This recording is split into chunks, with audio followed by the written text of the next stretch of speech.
Hello મારા વાલા મિત્રો, કેમ છો? બધા મજામાં જ છો? હવે આપણે પહોંચી ગયા હતા દિલ્હીમાં, લાલ કિલ્લે જઈએ છીએ. પણ જો ને વાહન ન જાય હો, રિક્ષા નહીં, ટુ વ્હીલ નહીં, કોઈ વસ્તુ નહીં. જો ટુ વ્હીલ લઈને અંદર ગયા એટલે તરત જ પોલીસવાળા ભરીને વૈયા જાય. એટલે ત્યાં હાલીને જ જવાનું. સાયકલવાળા હોય છે, બાકી ટુ વ્હીલ કે રિક્ષા કે ફોર વ્હીલ કોઈ વસ્તુ અંદર ન જવા દે. ત્યાંથી હાલીને જ જવાનું. લગભગ 1.5-2 કિલોમીટર જેટલું છે. અહીંયાથી હાલીને ગયા અને ત્યાંથી ડાબી સાઈડમાં છે ને ઇલેક્ટ્રિકની માર્કેટ છે અને જમણી સાઈડમાં છે ઘડિયાળની માર્કેટ. જો કોઈને શોપિંગ કરવી હોય આ વસ્તુની તો એ પણ મળી રહે. પણ ધ્યાન રાખવાનું, આપણને છેતરી જાય છે. કેમ કે ગમે એટલું ધ્યાન રાખીએ ને તો આપણને ક્યાંક ને ક્યાંક તો છેતરે જ તે. એટલે ખાસ ધ્યાન રાખવાનું. જો વધારે શોપિંગ કરવાની હોય, વધારે વસ્તુ લેવાની હોય, હોલસેલ વસ્તુ કંઈ લેવા જાવ તો ખાસ ધ્યાન રાખવાનું. એ લોકો ગમે એમ કરીને આપણા પૈસા પડાવી જ લે. આપણને ખબર ન પડે તો પછી ગણતરી કરી ત્યારે ખબર પડે. ફાઇનલી આપણે પહોંચી ગયા હતા લાલ કિલ્લે. પણ લાલ કિલ્લો તો બંધ હતો, કેમ કે સોમવાર હતો. સોમવારના દિવસે લાલ કિલ્લો બંધ હોય, કેમ કે રવિવારે વધારે પબ્લિક હોય ને, એટલે સોમવારે સફાઈ કામ ચાલુ હોય. એટલે લાલ કિલ્લો બંધ હતો. તો આપણે ઠેઠ ગેટે જઈ આવ્યા હતા. ગેટ તો પેલી બાજુ છે, એ બાજુ જઈ આવ્યા હતા. પણ ત્યાંથી કંઈ લાલ કિલ્લો દેખાય એમ હતો નહીં, એટલે આ સાઈડ પાછા આવી ગયા અને લાલ કિલ્લાનો વિડીયો ઉતારી લીધો. જો આ છે લાલ કિલ્લો. અને પહેલાં હું એકવાર તો જઈ આવી હતી, પણ ત્યારે તડકો બહુ હતો એટલે વિડીયો કાંઈ ઉતર્યો નથી, ફોટા નહોતા હરખા આવ્યા. પણ આ વખતે ટાઈમ સારો હતો પણ બંધ હતું, રજા હતી, તો પછી શું કરવાનું. પછી તો અમે ત્યાંથી કિલ્લો દેખાતો હતો એવી રીતે ફોટા પાડ્યા. રાજુભાઈ કે મારો ફોટો પાડો, મારો એ કે. રાજુભાઈને ફોટા લીધા, અમારા બધાને ફોટા પાડ્યા બારોબારથી. અને બહાર જો કેટલી પબ્લિક છે.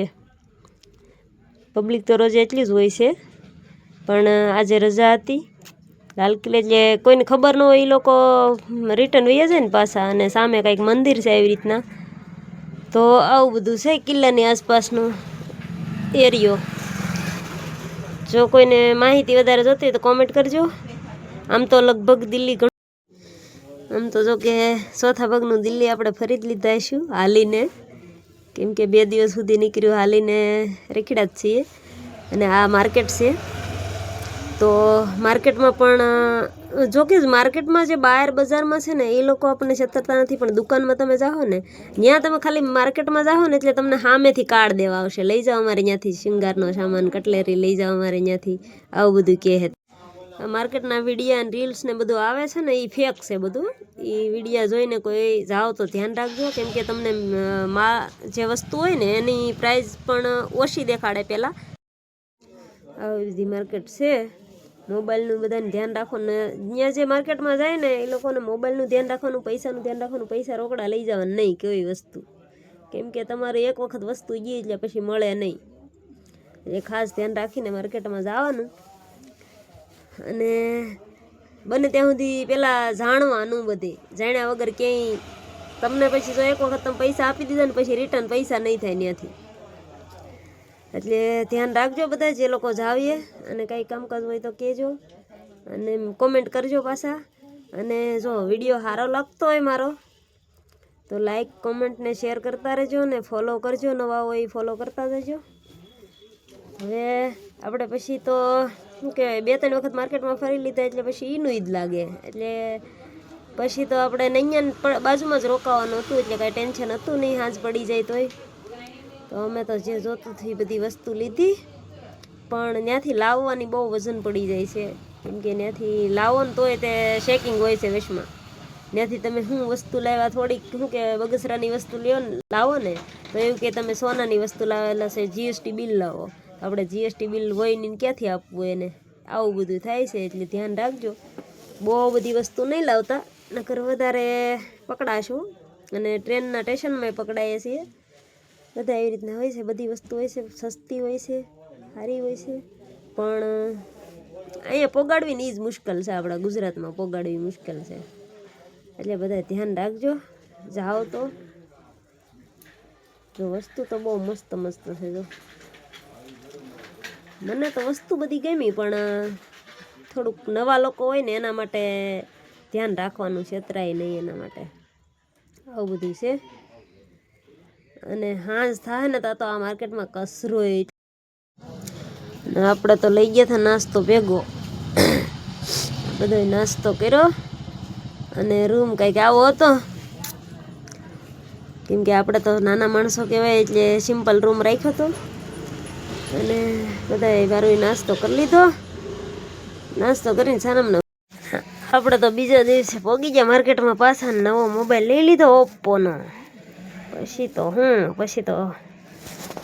આપણે મોબાઈલની રાખવાની સ્ટ્રીક પણ લઈ લીધી અને માયક પણ લઈ લીધા. પછી હું બાકી રાખું વિડીયો. પછી તો પહોંચી ગયા રેલવે સ્ટેશને અને બપોર થઈ ગયા હતા, ભૂખ લાગી હતી બધાને. રાજુભાઈ કે લાવો લાવો નાસ્તો કરી લઈએ. પછી તો બધો બિસ્તરા પોટલા બાંધીને બેઠા ને કર્યો નાસ્તો. પેલા નાસ્તો દિલ્હી જંકશન ટ્રેનમાં બેસી ગયા ને બાજુમાં આવી ગયો મેટ્રો. આપણે તો ટ્રેનમાં બેસી ગયા ને ટ્રેન પછી ધીમે ધીમે ઉપાડી તો રસ્તામાં તો આવ્યા થાંભલા મોટા મોટા. મેં કીધું આને શું કરતા છે, આની કરતાં અમને દઈ દે, તમારા ખેતરની વાડીની ફરતા ખૂતાડી દઈએ ને વાયર બાંધી દઈએ તો રોજડા તો ન આવે. એટલે જેને જોતા હોય ને આ લઈ જાય તો બહુ બધા પીડા છે, બધાને થઈ રહે. આપણે બધા વાડીને ફરતા નાખી દેવું ને તો અહીંયા ક્રેને છે, ક્રેનથી ચડાવી દે તમારી ટ્રેક્ટરની લારીમાં. એટલે અહીંયાથી લઈ જાય ને ખૂતાડી ગયો વાડીની ફરતા, એટલે રોજડા જ ન આવે.